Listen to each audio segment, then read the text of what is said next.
I heard that Houston has some insane action, so I hopped on a quick 1-hour flight to find out for myself. Champions Club was gracious enough to have me out. They hooked it up with a Moscow Mule and the best steak I've ever had in a poker room. They also brought out the action players for the stream. Trick Time and the Milkman are the guys you want to keep your eyes on. We're into the 10, 25, 50 game for $5,000. In the first hand I play of the night, well actually hand number 13 of the stream, DT opens a +3 position with King 10 offsuit. I put in the call from the hijack, and that brings in the Milkman with 7-6 of hearts. He defends his straddle. We go off to a flop, which gives me top pair in the best hand on an Ace-Jack 3 board. The action checks over to me, and I decide to check behind. It's possible Milkman has a set. DT could have 2 pair and is checking it to trap. So I check it behind, and the turn comes the 6 of spades. When the action checks to me for a second time, however, now I'm going to protect my hand and go for a $200 bet. The Milkman has a pair, and that's usually good enough for him to stick in the call, which sure enough he does, and the river comes the Jack of spades. Not exactly the best card, brings in the backdoor spade draw. Any jack has me beat, so when he checks it over to me, I'm going to take this to showdown. $810 coming over my way. Maybe a little bit nitty checking back on the river, but what if I bet out for $400 and he makes it $2K? Now what do? I'm happy to take down this $800 pot, and we are winning hand number 13 of the night. This next one gets a little bit interesting. We are going to cover up Trick Time's hand in this one. He's our foe in this hand. He makes it $100 to go, and I look down at King Queen of hearts from the +3 position, and I 3-bet him to $300. Trick Time puts in the call. We are going heads up in position to a flop, which comes King Queen 10 with 1 heart. Top 2 pair is definitely nice, and Trick Time checks it in flow over to myself. I have top 2, a lot of hands to get value from, such as King Jack, Queen Jack, 10 Jack. He also could have a hand like 9-10 suited. We just don't want to give any of those combinations a free card. So into the $600 pot comes a 1/3 pot size bet. And Trick Time does not think about it for too long before going for the old check raise up to $725. Trick Time with the check raise? Yeah, Wolfgang fired out 200, raised to 725. Check raise definitely is strong. He's going to have some very good hands, and he's going to have some draws in that range. His good hands might be pocket 10s. He's not going to have kings or queens when he doesn't 4-bet me pre. He could have ace-jack and jack-9 for a straight already. He might also have some heart draws like ace-5 of hearts, ace-5 of spades. You get the picture. So although there are some good hands in his range, there's also some hands that I do have beat at the moment. I'm definitely not folding top 2. I can still beat hands like ace-jack and jack-9 if a king, queen, or running 10s come. So I put in the call, and we are going off to the turn. The turn's about as bad as it can get. It comes the 9 of spades. Now hands that I was beating, such as Jack 10 suited, Queen Jack, and King Jack, all have me beat. I'm still losing to a set of 10s. I'm also losing to Ace Jack, Jack 9. You guys get the picture, and Trick Time does not slow down on this beautiful turn card for him and fires out for half pot, $1,050 to go. Even though I have top 2 pair right now, it's pretty much just a bluff catcher, and I can't really think of that many bluffs Trick Time is going to have in this spot, and he really is not going to have aces, which I beat. Pocket jacks now even have me beat as well, so this is just not a great board for 2 pair, so I decided to muck my cards. Let me know down below what you guys would have done, and let's see Trick Time's hand. Ace Queen offsuit. So he check raises me on the flop, and doesn't get there on the turn. This is a hand that I definitely had beat 2 pair, beating 1 pair, but he represented a lot of better hands and got me to fold the best hand in this one. Trick Time taking down hand number 14 of the night. Nice hand, sir. Nice move by Trick Time, collecting the pot. A little bit of, definitely a nice move. Obviously a good turn for him to be able to continue to bluff. All right, Vegas Viet is opening the +2 to 250. Milkman puts in the call. Action's on me. The knit game is on for an expensive $100 a pop, so we are not going to go down without a fight. I put in the call with Ace Jack offsuit from the straddle. We flop ourselves the best hand once again, Ace King 7 with 2 spades, and I start with a check. Vegas Viet and the Milkman both check it through on the flop, which brings in the 6 of clubs on the turn, and I check once again. Sure, I could be leading out here on a 2-spade, 2-club board, but I think there's going to be a lot of potential for Vegas Viet and Milkman to bet on this turn, in which case I'll just call off some bluffs. Maybe I could raise with my hand as well.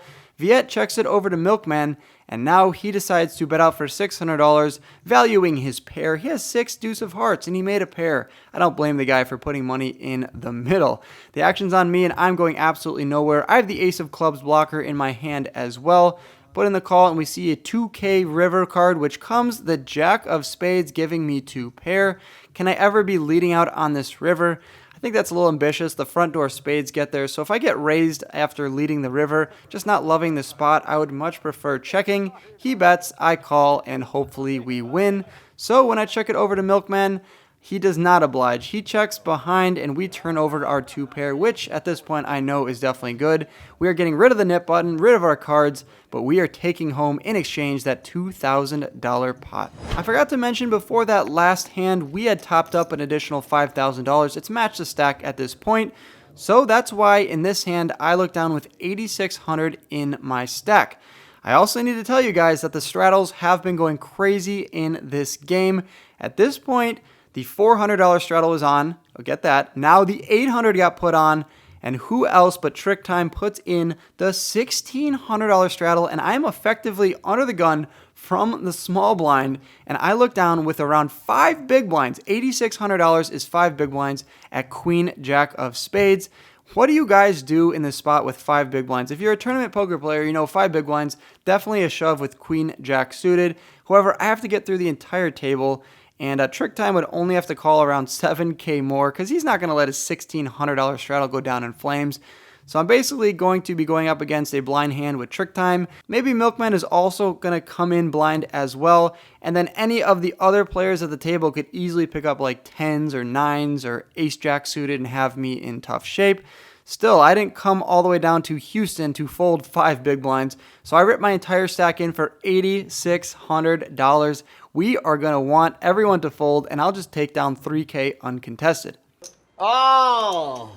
And now we have our first all-in from Wolfgang with Queen Jack suited in the small blind. All that dead money out there. He's going to jam it in.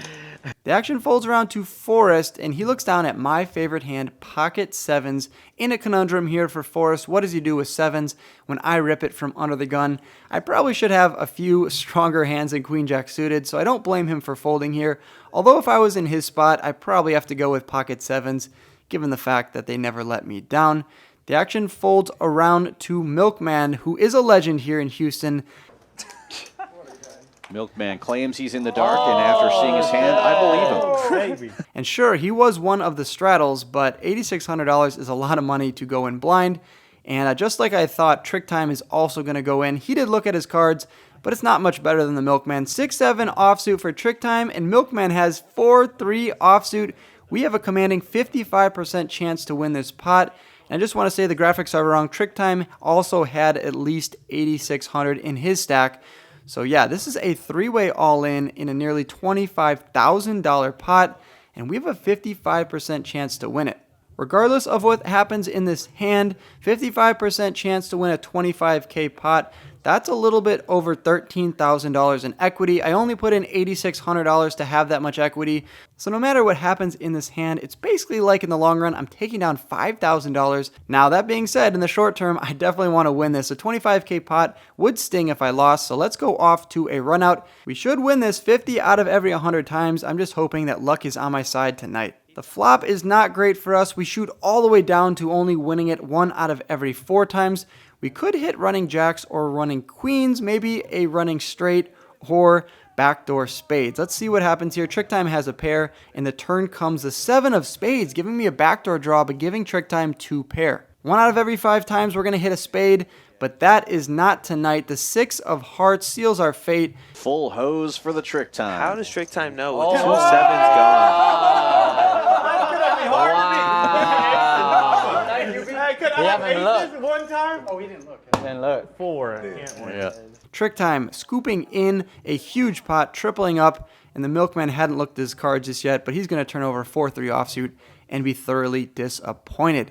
So yeah, we're stuck $10,000 early on in this session. 37 hands have gone by, and we've already lost $10,000. Reach back into my bag and top up for a little bit more.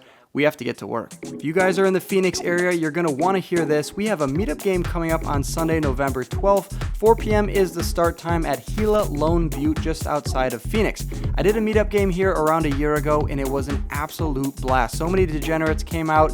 We were giving out bang stickers left and right, people buying me drinks. It was a blast. So we're running it back November 12th, 4 p.m. Come make the vlog. We'll have a blast. I'll see you there. Bang. $10,000 back in my stack. We look down this time at 7-8 of diamonds. Andrew raises it up. DT puts in the call, and I call as well. That brings in Amir, and Milkman calls as well. 5 ways to a flop we go, which gives me an open-ended straight draw on a Jack 9-6 with 2 spades board. Action checks over to me, and I'm not going to bet here and get raised off my equity, so I check behind, bringing in the king of clubs. An extremely wet board, but somehow, someway, nobody has any of it. The action checks to me for a second time, and even though I don't love checking back when you get checked to by the entire table twice, it just seems like too wet of a board to stab with 8-7 of diamonds. I have no connectivity on this board in terms of suits, so I check behind, bringing in the 3 of clubs. However, now when everyone checks to me for a third time, it's a lot of money out there to fight for, around $800, and I'm going to go for a 2/3 pot size bet, which clears the field. We are taking down that one with 8-7 suited. $1,300 pot coming over my way. We are battling back. In this next hand, I put the $100 straddle out there, and the Milkman raises the dealer button to $300. I decide to put in the call and not 3-bet with my favorite hand. It is on my hat, for goodness sake. Of course it's going to come, right? Wrong. The flop comes King 8-8, Rainbow, and the Milkman goes for a C-bet. I have a feeling I have the best hand at this point. It's going to be pretty hard for him to have an 8. Of course, he could have a king, but he's also just going to have some random hands like exactly what he does, ace-queen offsuit. So I put in the $200 with the best hand, but that changes on the turn when the queen of spades peels off. I check it once again, and sneakily the Milkman checks behind, although it probably is pretty good for pot control. I could easily have a king or an 8 in this spot. He checks behind, and the 10 of clubs peels off on the river. I decide to blocker bet really small for $150. I figure if he has a king or a queen, he probably will just call this bet and not go for a larger one, putting me in a weird spot. So when I bet out for $150, he actually does raise me, which is kind of suspicious. What is he raising with after he checks the turn? Well, it's the Milkman. He could have any 2 cards, so I wisely fold my pocket 7s. They're no good when he raises it to $1,200. And he is taking down hand number 88 of the night. Wait, Milkman, tell me what you did. For these guys. He put the 200, 400, and then did his own 800. Legend. I saw your hat, baby. Let's go. Never folding 7-7 in my On the life. river. I would never. Let's go, man. Let's go. Let's go. As you can see by this cumulative winnings chart, Trick Time is absolutely crushing this table. Milkman, DT, and myself are all throwing the party. 11,800 is not a small amount. And I have all of my action in this game as always, so definitely need to crawl back in this one. I'm not going to go down without a fight. You know what also helps is the second best hand ever created, Pocket Kings, the Cowboys here in Houston. Wolfgang now on the dealer button with the kings. And I decided to raise up the dealer button after seeing a bunch of straddles. I make it $700 to go. The Milkman had the $200 straddle on, so a little bit over 3x. And the action is going to fold around to him. There's 2 people at this table that never give up on their straddle. You saw earlier that Trick Time defended his $1,600 straddle, and the Milkman is going to call with Jack 7 offsuit here when he put out the $200 straddle. We see a pretty good flop for our range, which comes ace 10-6 with 2 diamonds. He checks over to me. I go for a 1/3 pot size bet, and that is going to be the end of this hand. It's a bummer we couldn't get any extra value in that last hand, but no fear, King 6 suited is here. AK raises it up to $225, and I have the $100 straddle on once again. After cheersing with Vegas Viet, we love our Moscow mules. I put in the call with King 6 suited, and we flop ourselves a pair on an 8-6-4 with 2 hearts board. Odd position against him, I start with a check, and he checks behind. Not exactly the best board for his range. The 8 of diamonds is a pretty decent card for me because now I have 2 pair. We're beating hands like ace-jack, ace-king, king-queen, ace-10, queen-jack. A lot of overcards to protect my hand from, and I fire out for $75. AK gets a little bit curious with his ace-high and puts in the call, bringing in the deuce of clubs on the river. Trying to go for thin value here with my pair of 6s. I matched that bet from the last one, $75 to go. And surprisingly, AK puts in the call with his ace high. Maybe he figures he can beat a hand like 10 jack suited or queen jack suited. Who knows? He puts in the call. I'm not complaining. Ship that $800 pot over to me. The $100 straddles on in this one, and Milkman raises it up to $200. Wesley decides to put in the call from the $25 blind, and I look down at pocket aces from the $50 straddle. What a beautiful position to be in. I'm stuck a lot of money at this point, and I pick up the best hand with a lot of dead money out there to fight for. So I make it $1,000 to go. Viet gets out of the way from the $100 straddle. Milkman puts in the call, and Wesley does as well. 9-8 offsuit and 6-4 suited are the two hands we are up against, and I have the bullets. Pretty great spot to be in, and we see a great flop, which comes king, jack 7 with 2 spades. Unlikely anyone has pocket jacks or pocket kings, so the hands we are losing to are exactly king, jack, and pocket 7s, I think, at this point. Wesley checks it to me, and usually in between two opponents, I start with a check. However, sometimes I deviate from that, and I just want to get value here. I don't want anyone to see a free card with queen 10, queen jack, king queen, maybe a hand that has 2 spades in it, like ace 5 of spades or 9-10 of spades. You get the picture. I'm going to go for a bet and charge them the maximum. $3,000 in the middle, and I go a little bit over half pot for $1,700. The Milkman does not continue with his 9-8 offsuit. He had a gutter to the straight, maybe a little bit too expensive from myself, and Wesley has absolutely nothing on this board and folds his cards. We're taking down that $4,800 pot, slowly but surely crawling our way back. Unfortunately, that's all the time they had for tonight. A 5-hour stream is concluded, and our results are pretty bad. We lost $12.8 thousand, but no fear, the graveyard shift is here. We are putting in some time off of the live stream out on the main floor. The same game, 10-25-50, and we're going to try to battle back.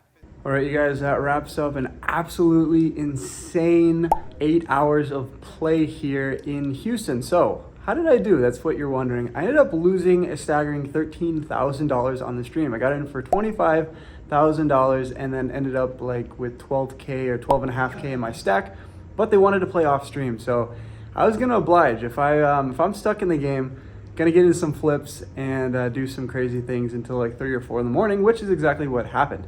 We bought into the post-stream game for 12K and ran that up to $33,500.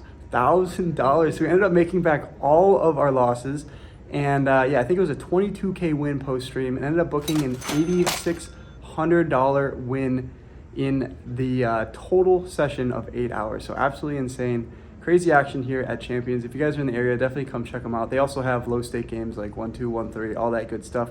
Really good food. My steak might have been the best meal I've ever had in a card house. So definitely awesome that I stayed up till 4 in the morning. I'm pretty trash right now. Right now I'm headed over to Austin. I'm jumping on a flight, gonna play at the Lodge. Another live stream coming your way. Be sure to hit that subscribe button if you're new here. Go check out Champions if you're in the Houston area. As always, good luck on the felt, you guys. I'll catch you in the next video. Peace. Please tell people that you're winning today. Please tell people I did not fabricate this. No. Can everyone here vouch that I... True. I am not fabricating. Did you fold yet? Made it all back.